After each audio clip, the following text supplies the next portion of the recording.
Hey guys, what's happening? Today we're going to talk about continuity. All right, so it's all going to start out with looking at what it takes to be continuous at a point.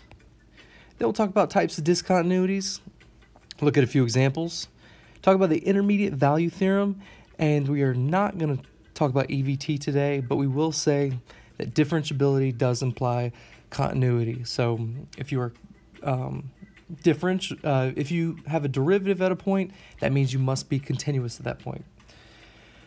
Alrighty, so let's do this thing. First up, what does it take to be continuous? Three big things. Number one, the function has to be defined at that point. So if we're talking about the point C here, I need to have a closed-end dot at C. Cool. So we need to be defined, have a value at C. Next up, the limit as x approaches C must exist. So from the left side and from the right side, we have to be approaching the same value. Limit exists, cool. And lastly, that limit must be equal to that dot, that filled in dot, that value at C. So in this case, our limit is approaching that closed-in dot right there, so it is good. That's what a continuous function looks like. You might have heard some people say that if a function's continuous, then you can draw it without lifting up your pencil.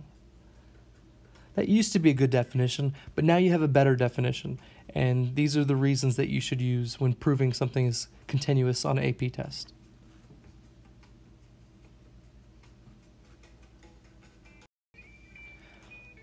All right, so here's some examples of functions that are not continuous. So in example B over here, you see that you do have a value, so one thing is good. You do have a limit, so that's good. But in this one, the limit as x approaches C isn't equal to the value at C. So that guy's not continuous. In example C, you don't have f of C. Where are you, f of C? So that guy's not continuous. In example D, you have f of C, but your limit doesn't exist.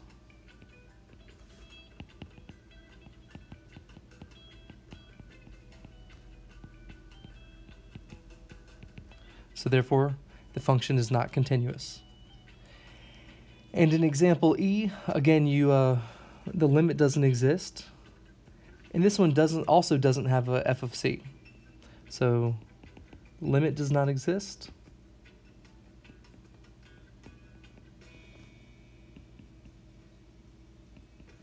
And f of C does not exist.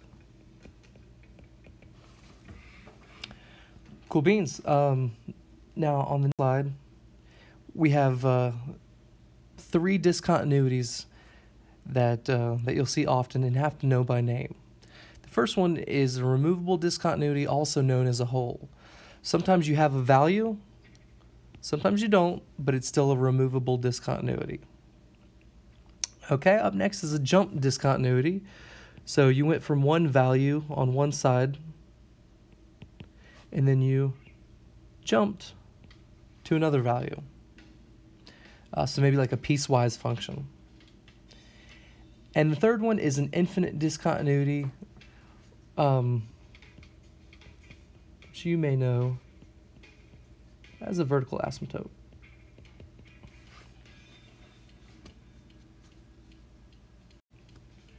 All right, now we have a couple examples of continuity here. So I have a graph of H shown, and we need to choose all the answers that apply to this graph of H. Well, it says the limit as x approaches 6 from the right, and as x approaches 6 from the left. It says that the limits exist for both of those one-sided limits, and they do. And since they both go to the same place, B is also true. It says that H is defined at 6. Is that true? Yes, it is. Now, if the limit is equal to that value at 6. So if those two are equal, then it's continuous. And they are, so it is continuous. So those are all good answers. Looking at the one on the right side, you have a graph of G, and does the limit from the right exist? Yep. Does the limit from the left exist? I guess we could say it's infinity.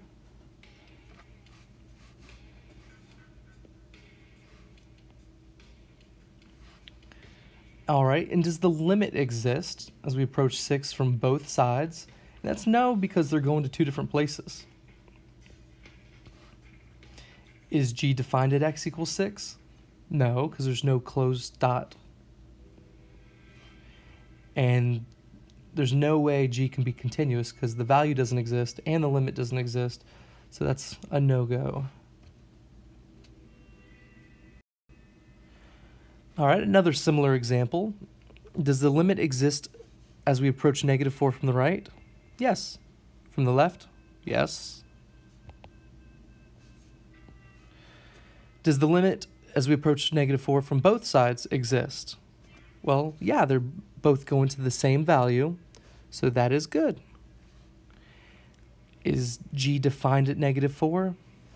I don't have any closed-in dots here, so I'm going to go with a no. Therefore, it cannot be continuous, so that one is done. And then on the right here, select all the correct statements about G at -5. The limit as we approach -5 from the right and the left, they both exist. And they're both going to the same value, so the limit does exist. Is G defined at -5? Yeah, it's right here. It's got a closed-in dot, so that's good too. Is G continuous at -5?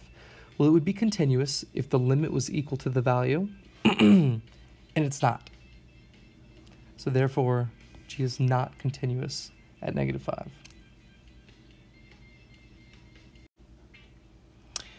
Alrighty, some more algebraic examples of continuity. So we said for a function to be continuous at a point, the limit has to exist. So for the limit to exist, the left and the right sides of the function have to be headed towards the same place. So that means they have to be equal to each other at a certain point. So let's check this out. Let's see if sine x is equal to the square root of x plus pi at this certain x value. So when x is equal to 0,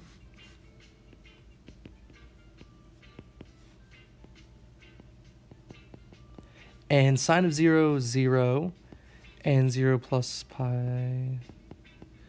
Cool. I don't know what the square root of pi is, but I know it's not equal to 0.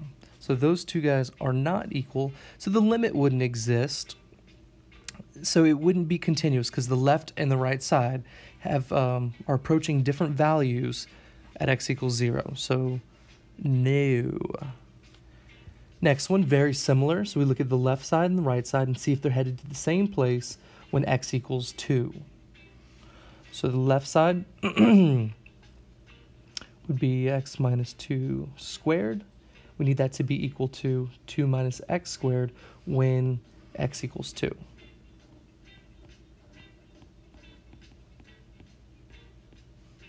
So what do we have here? 2 minus 2, 0 squared, equals 2 minus 4. So 0 equals -2. Another function that's not continuous at that point.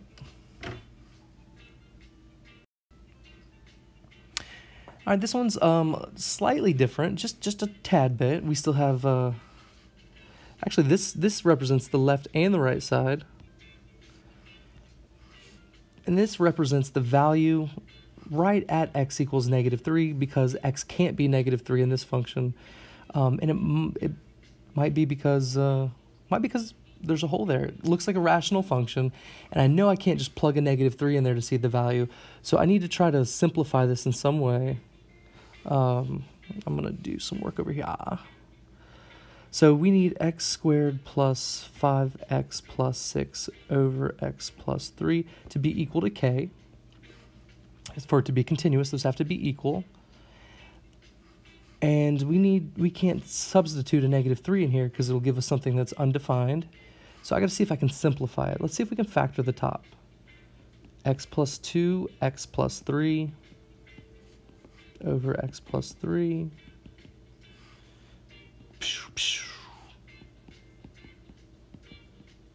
Nice. So what does k need to be to fill in that hole? Well, we got to substitute a -3. That's the point we're worried about. And there we go.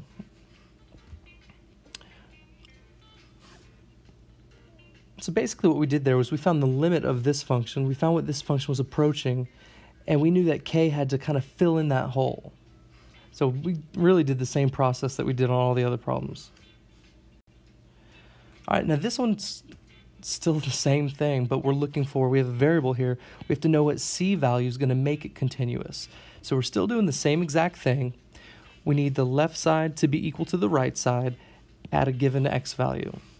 So left side, right side, at x equals 5. And we're trying to solve for c. So solve for c gives me 5 equals 3c, and c equals 5/3. Easy peasy. They're all kind of the same. Let's do this guy too. I'm going to rewrite it slightly because I don't like that negative exponent. So I'll write 2x plus 9. And the negative exponent means that this is really saying 1 over x to the first power. So I could write it like that. That's the left side, and the right side, -4x plus c. And I'm looking at when x equals 3. So really I have 6 plus 9 over 3 is 3 equals -4 times 3 is -12 plus c. And solve, I've got 9 equals -12. 21 equals c. Cool.